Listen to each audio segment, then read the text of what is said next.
प्रभु यीशु मसीह के सामर्थी नाम में आप सबों को जय मसीह की। आज मेरे लिए सौभाग्य की बात है कि जीवित परमेश्वर के पवित्र वचन को इस नए साल में आपके साथ बांटना। मैं विश्वास करता हूं आपका नया साल के भीतर प्रवेश करना बहुत ही अधिक अद्भुत और आशीष में रहा होगा। अजीजों, आज एक खास संदेश के साथ इस नए साल के मॉर्निंग डिवोशन को हम लोग शुरू करना चाहते हैं। मुझे पता आज 3 तारीख है और किसी कारणवश लंबी यात्राओं के कारण और अलग अलग जगहों पर प्रचार करने के कारण मुझे जाना पड़ा, और जिसके कारण मैं हर दिन रिकॉर्ड नहीं कर पाया, तो मैं आपसे क्षमा चाहूँगा।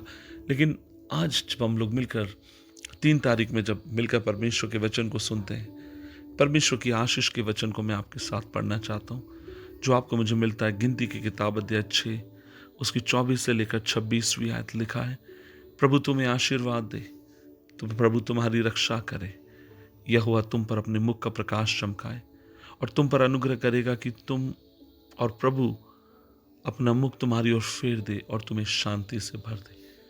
अजीजों, यह वह आशीर्वाद है जिसे परमेश्वर ने हारून से कहा था कि वो इज़राइलियों के ऊपर इस आशीर्वाद को दे और इस आशीष को वो कहे।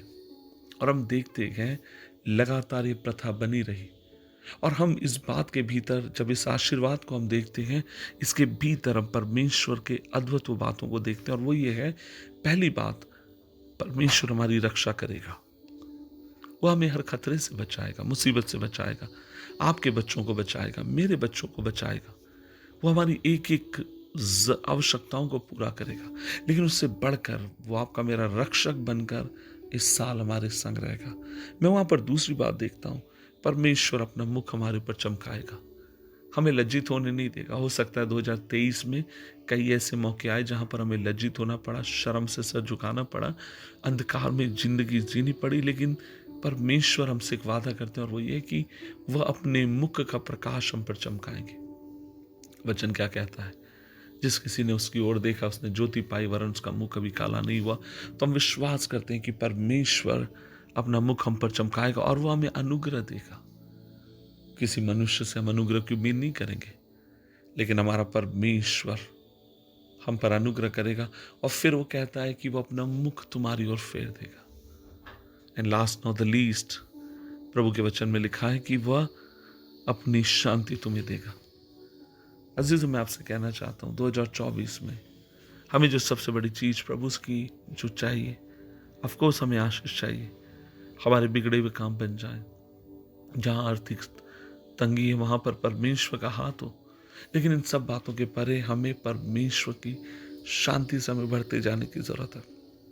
जिस दुनिया में हम लोग रह रहे हैं, लगातार हम एक बात पाते हैं, और वो ये है, युद्ध की तरफ बढ़ रहे हैं।